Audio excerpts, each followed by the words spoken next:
Hello everyone, last के lecture में हमने डिस्कस किया था सिंपल प्रोबेबिलिटी। सिंपल प्रोबेबिलिटी हमारे सिंपल इवेंट का फर्स्ट रूल था। सिंपल प्रोबेबिलिटी ये हम डिस्कस कर चुके हैं। इसका सेकंड जो हमारा रूल था वो था रूल ऑफ काउंटिंग। अब ये आज हम डिस्कस करेंगे rule of counting. Rule of counting आपका यूज़ किया जाता है total number of equally likely cases. ये total number of equally likely cases आपके फाइंड आउट करने के लिए यूज़ किया जाता है रूल ऑफ काउंटिंग, क्योंकि कुछ एक केसेस में आपके पास total number of equally likely events बहुत ज़्यादा होते हैं, जैसे 36, 52 एंड सो ऑन। उस केस में आपके लिए manually 1 by 1 option find out करना, उनको नोट डाउन करना और फिर काउंट करना आपका जो वर्क है वो बढ़ा देता है। इसीलिए हम रूल ऑफ काउंटिंग यूज़ करते हैं। अब रूल ऑफ काउंटिंग के अकॉर्डिंग हम कैसे total number of equally likely events find out कर सकते हैं। जैसे कोई भी एक काम हमारा ए है, हम ले लेते हैं, वो अगर आपका m वे में परफॉर्म किया जा सकता है, ए कोई भी आपका वर्क है जो m वे में परफॉर्म किया जा सकता है, और सिमिलर बी आपका अनदर एक और कार्य है कोई जो n वे में आप कर सकते हो। ठीक है, ए आप कर सकते हो m वे में और बी आप कर सकते हो n वेज में। या फिर हम कहें कि ए जो इवेंट है उसके टोटल इक्वली लाइकली केसेस हमारे क्या हैं, m हैं, और b के n हैं। अब अगर दोनों एक साथ ए और बी दोनों अगर एक साथ दोनों काम अगर एक साथ किए जाएं तो ये कितने तरीक़ों से किए जा सकते हैं और कितने वेज में किए जा सकते हैं। अब रूल ऑफ काउंटिंग हमारा कहता है m इंटू n वेज में ये किए जा सकते हैं। हम directly m into n ways करके ये फाइंड आउट कर सकते हैं कि ए और बी दोनों अगर एक साथ किए जाएंगे तो कितने वे में किए जाएंगे। या हम ये कहें कि ए और बी दोनों के एक साथ दोनों के अगर एक साथ हम घटित होते हैं तो उनके जो टोटल पॉसिबल आउटकम वो कितने होंगे, m इंटू में n। ठीक है, अब ये अगर हमें मैन्युअली करना हो तो हम कैसे करें। जैसे हम ले लेते हैं कि a जो हमारा a 1 से लेकर के m वे में किया जा सकता है, A1, 2, A3 और AN। ठीक है, A1 से लेकर M वे में परफॉर्म किया जा सकता है। तो इस तरीके से आप सभी जो वेज है उनको नोट डाउन कर सकते हो। A के B जो है वो आपका हम यहाँ नोट डाउन कर सकते हैं। B जो है वो आपका 1 से लेकर के N तक N वे में परफॉर्म किया जा सकता है। तो B1, B2, B3 and so on BN ways. तो इन वेज में ये परफॉर्म किए जा सकते हैं दोनों वर्क। अब इन दोनों को अगर हम एक साथ करें, ए और बी दोनों वर्क एक साथ किए जाएं तो ये कितने वे में परफॉर्म किए जा सकते हैं, ये हमें फाइंड आउट करना हो तो हम क्या करेंगे। ए और बी दोनों एक साथ हमें परफॉर्म करने हैं, तो अब मैं यहाँ ले आता हूँ बी को भी इसके साथ साथ। ए फर्स्ट वे में परफॉर्म किया जाए और बी आपका फर्स्ट वे में परफॉर्म किया जाए। ए आपका सेकंड वे में परफॉर्म किया जाए और बी आपका फर्स्ट वे में परफॉर्म किया जाए। ए आपका थर्ड वे में परफॉर्म किया जाए और बी आपका फर्स्ट वे में परफॉर्म किया जाए। ए आपका m वे में परफॉर्म किया जाए और बी आपका फर्स्ट वे में परफॉर्म किया जाए। ठीक है, उसके बाद ए आपका फर्स्ट वे में, इसी तरीके से जैसे आपने पहले लिखा था वैसे लिख लो ए को। तो आप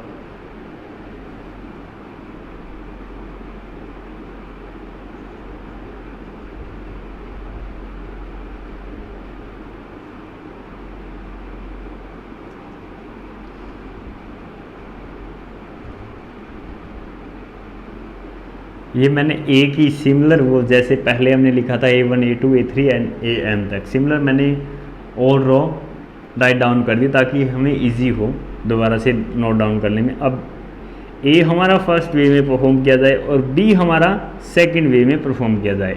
ए हमारा सेकंड वे में परफॉर्म किया जाए, बी भी सेकंड वे में।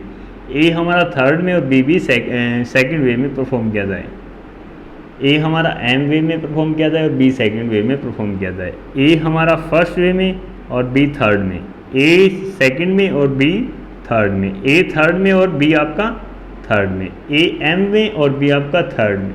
इसी तरीके से ए आपका फर्स्ट में और बी आपका एन में, ए आपका सेकंड में और बी आपका एन में, ए आपका थर्ड में और बी आपका एन में, ए आपका एम में और बी आपका एन में।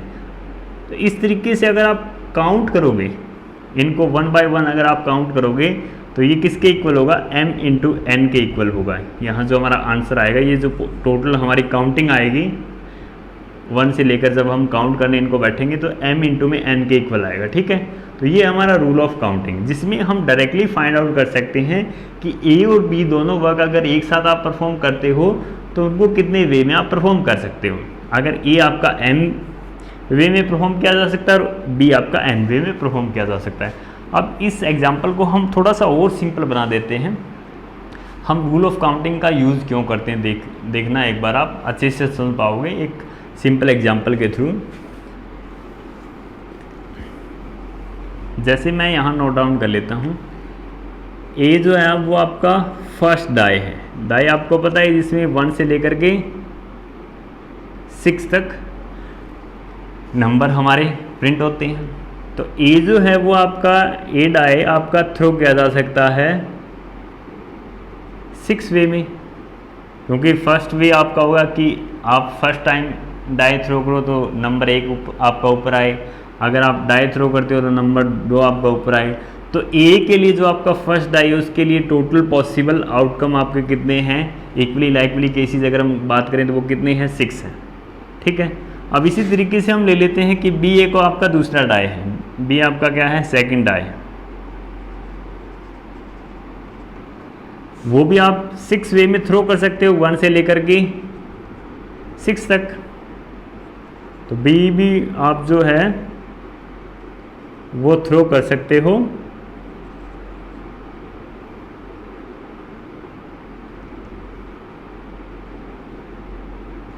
6 वे में।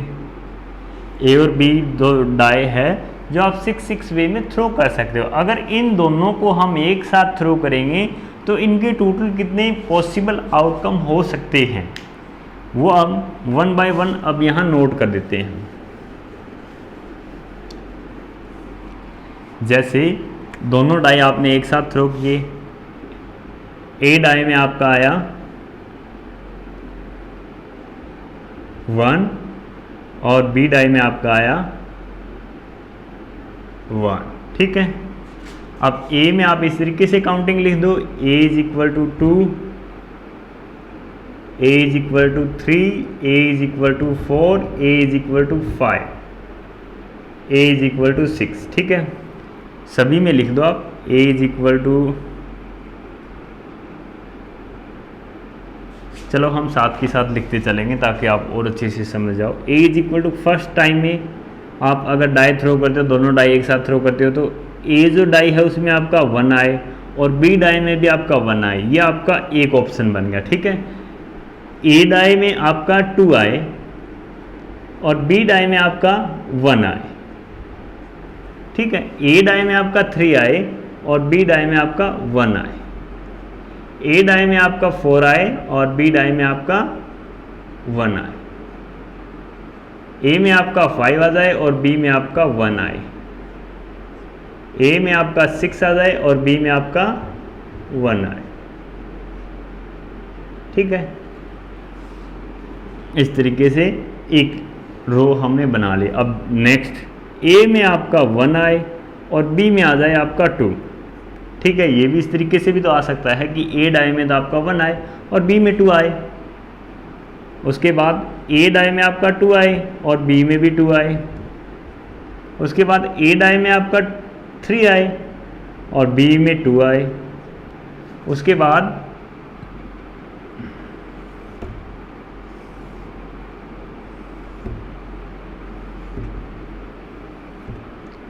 ए डाई में आपका 4 आए और बी में आपका 2 आए, ए में आपका 5 आए और बी में आपका 2 आए, ए में आपका 6 आए और बी में आपका 2 आए। ठीक है, फिर से हमने एक और रो जो है वो नोट डाउन कर दी। उसके बाद नेक्स्ट ए में आपका आए 1 और बी में आपका आए 3। अब देखो बी की जो काउंटिंग है वो इस तरीके से चल रही है, बी में 1 2 3 4 से लेकर के यहाँ तक पहुँचेगा ये A1 और बी में आपका 6 आए, यहाँ आपका बी में 4 आए और यहाँ आपका बी में 5 आए। इसी तरीके से ए में आपका 1, ए में आपका 1। इस तरीके से आपकी जो रो है 1 बाय 1 बनती चली जाएगी। आप बना लो चाहे सारी की सारी, ए इज इक्वल टू 2 और बी इज इक्वल टू 3। अब इस रो में बी इज इक्वल टू 3 आएगा और ए 1 से लेकर 6 तक आता चला जाएगा। A is equal to 3, B is equal to 3, A is equal to 4, B is equal to 3, A is equal to 5, B is equal to 3, A is equal to 6 और B is equal to आपका 3। ये एक और रो आपकी बन गई। Same इसी तरीके से आपकी ये रो बन जाएगी और फिर ये, और लास्ट हम बना देते हैं a इज इक्वल टू 2।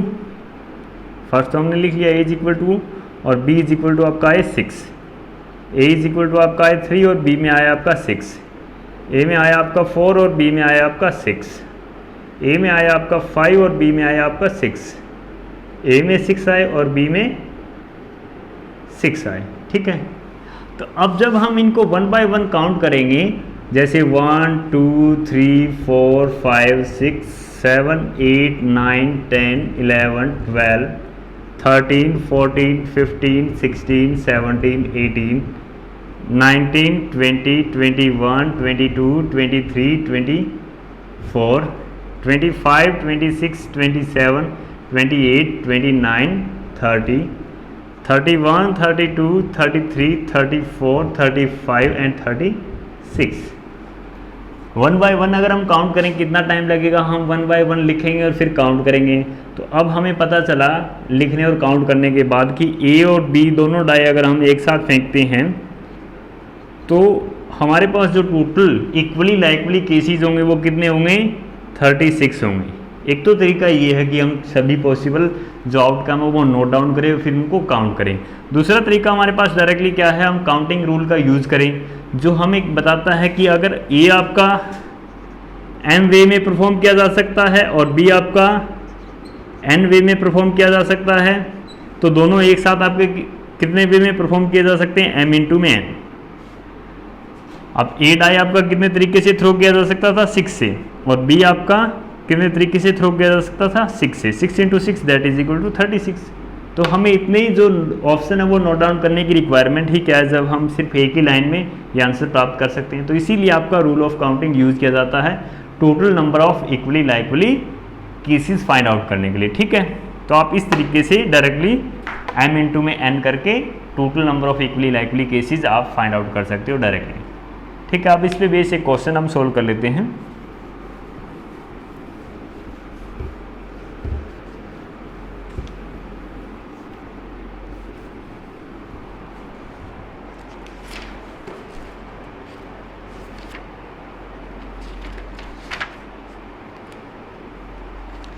जैसे आपका लिस्टेशन नंबर 15 है, ये अच्छा सम है, ये हम सोल्व कर लेते हैं। Find the probability of getting, इसमें हमें दे रखे हैं 4 क्वेश्चन हमें दे रखे हैं। Find the probability, find the probability of getting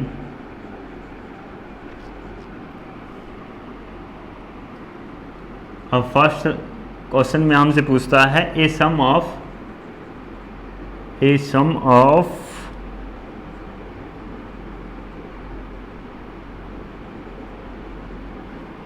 more than 10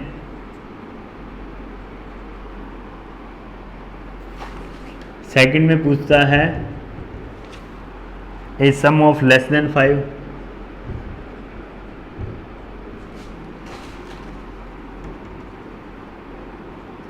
third में पूछता है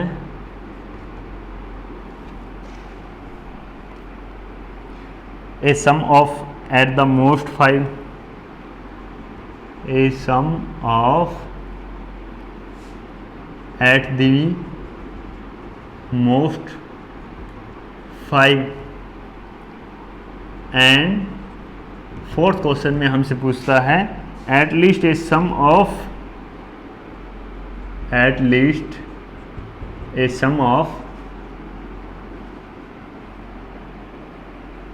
10 in a throw of 2 die। 2 die हम एक साथ थ्रो करते हैं। अब उसमें हमें क्या फाइंड आउट करना है, a sum of more than 10। जब हम 2 डाई एक साथ थ्रो करते हैं तो वो कितने वे में थ्रो की जा सकती है, ये हम फाइंड आउट करेंगे by using rule of counting. तो हम नोट डाउन कर सकते हैं, जैसे first die can be thrown in 6 ways. पहली जो डाई आपकी वो 6 वे में थ्रो की जा सकती है। और आपकी सेकंड डाई कैन बी थ्रोवन, दूसरी डाई भी आपकी 6 वे में थ्रो की जा सकती है। तो अब हम क्या लिख सकते हैं directly, both die can be thrown in 6 into में 6 that is equal to 36 ways. ये दोनों की दोनों डाई कितने वे में थ्रो की जा सकती है, 6 इंटू 6 36 वे में थ्रो की जा सकती है। हम यहाँ लिख देंगे bye using rule of counting. Rule of counting के थ्रू हमने डायरेक्टली ये फाइंड आउट कर लिया कि ये जो दोनों की दोनों डाई है वो 36 वे में थ्रो की जा सकती है। ये ऑलरेडी हमने थोड़ी देर पहले ही डिस्कस किया है, ठीक है। अब ये तो आपका हो गया total number of equally likely cases. It means n is equal to आपको पता चला 36। अब प्रोबेबिलिटी फाइंड आउट करने के लिए आपको क्या चाहिए, m इज इक्वल टू, ठीक है। m इज इक्वल टू अब आपको फाइंड आउट करना है नंबर ऑफ फेवरेबल केसेस आपके क्या हैं। अब m is equal to find out करने के लिए सबसे पहले आपसे क्वेश्चन पूछा गया है a sum of more than 10। More than 10 से आपका जो है वो सम ज़्यादा हो। 2 डाई जब आप थ्रो करते हो तो वो जो सम आएगा दोनों डाई के टोटल करके वो आपका 10 से ज़्यादा हो, इस बात की आपसे प्रोबेबिलिटी पूछी गई है। तो हमें पता है with 2 die we can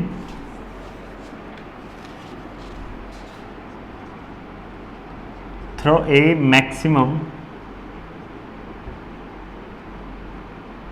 some of 12।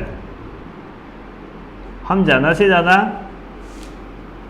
12 लेकर के आ सकते हैं दोनों डाई थ्रो करके, क्योंकि अगर फर्स्ट डाई में आपका 6 आएगा और सेकंड डाई में भी आपका 6 आए तो आपका जो टोटल होगा सम होगा वो कितना होगा, 12 होगा। तो मैक्सिमम आपका 12 हो सकता है।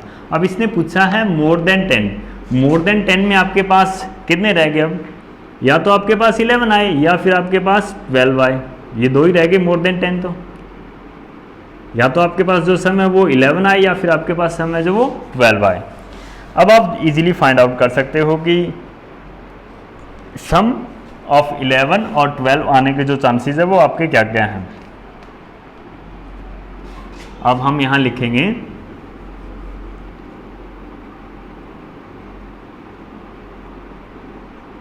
Sum of 11 can be obtained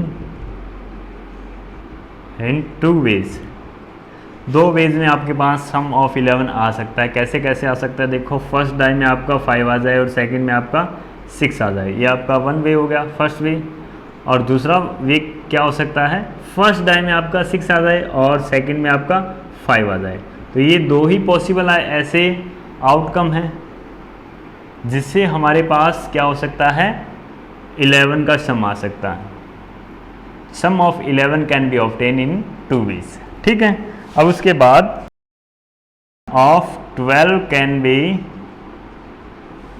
obtain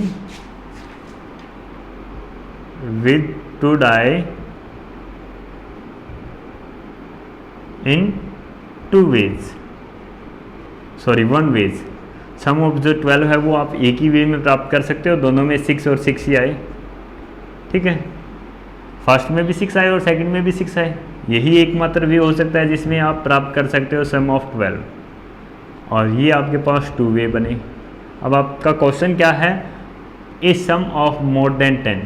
first जो क्वेश्चन आपका वो है सम ऑफ मोर देन 10, ठीक है। अब यहाँ जो आपके पास है ये जो है 11 फाइंड आउट करने के आपके पास 2 वे हैं, और 12 फाइंड आउट करने के पास आपके पास 1 वे है। तो हम यहाँ कह सकते हैं total number of favourable cases is equal to 2 + 1 that is equal to 3। m is equal to हमें पता चला 3 है, तो हम यहाँ लिख सकते हैं probability of getting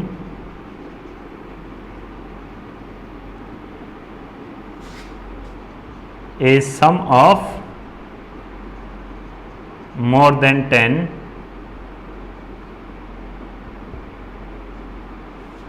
is equal to 3 by total भी हमारे कितने थे 36, दैट इज इक्वल टू आपका 1/12। तो ये आपका फर्स्ट क्वेश्चन सोल्व हो गया, जो फर्स्ट ऑप्शन। अब जो सेकंड पार्ट हमारा वो हम सोल्व कर लेते हैं। ये जो हमारा n है सभी में सेम रहेगा। Second part, a sum of less than 5, probability of getting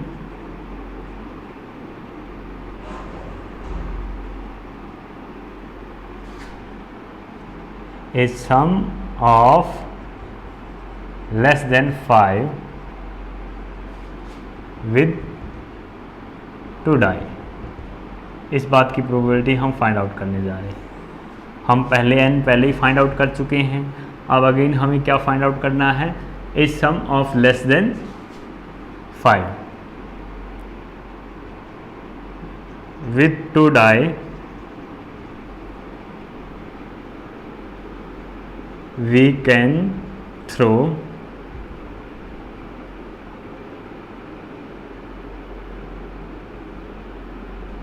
minimum sum of 2। हम 2 डाइज के साथ कम से कम 2 का सम थ्रो कर सकते हैं, ठीक है। इट मीन्स कम से कम हमारे पास 2 तो आएंगे ही आएंगे, जो हमारा सम है वो 2 तो आएगा ही आएगा, ठीक है। क्योंकि 2 डाई हमारे पास है, तो दोनों में अगर एक एक भी आपका आया तो 2 तो आपके पास सम होगा ही होगा, 2 टोटल आपके पास होगा ही होगा। अब आपसे पूछा गया है probability of getting less than 5। Less than 5 में अब आपके पास कितने सम अवेलेबल हैं, या तो आपके पास 2 आए, या आपके पास 3 आए, या आपके पास 4 आए। या तो आपका जो सम है वो 2 हो, या आपका जो सम है वो 3 हो, या आपका जो सम है वो 4 हो, तभी वो क्या होगा, लेस देन 5 होगा। सम हमारा 1 तो हो ही नहीं सकता, क्योंकि 2 डाई अगर हम थ्रो करेंगे तो मिनिमम जो हमारा सम है वो 2 तो होगा ही होगा। तो 2 से लेकर 5 के बीच में जो नंबर हमारे हैं सम के वो 2, 3 और 4 हैं।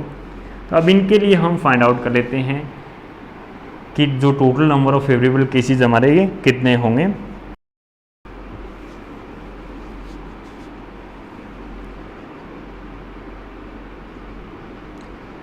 Sum of 2 can be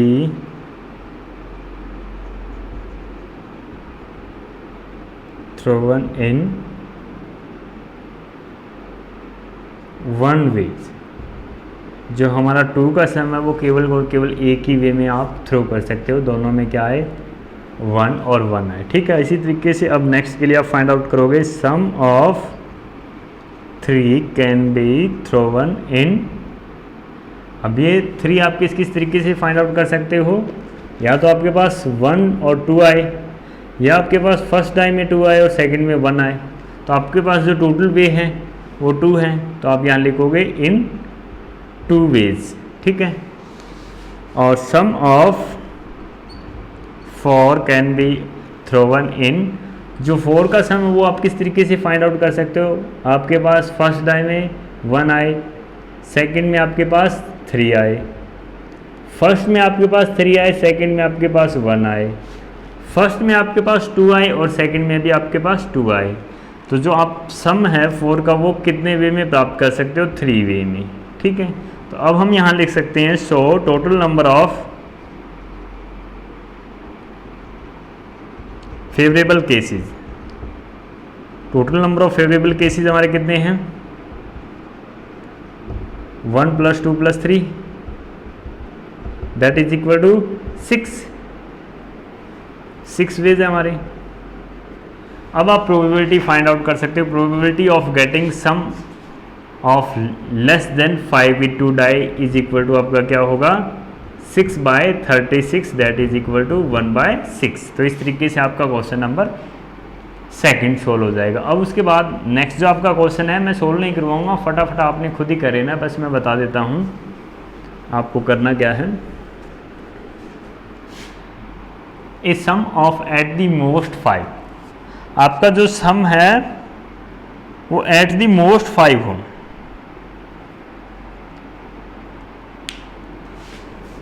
देखो यहाँ जो ये जो क्वेश्चन है ये थोड़ा सा कंफ्यूज कर देते हैं आप लोगों को। A sum of less than 5, a sum of at the most 5, इन दोनों में डिफरेंस देखो।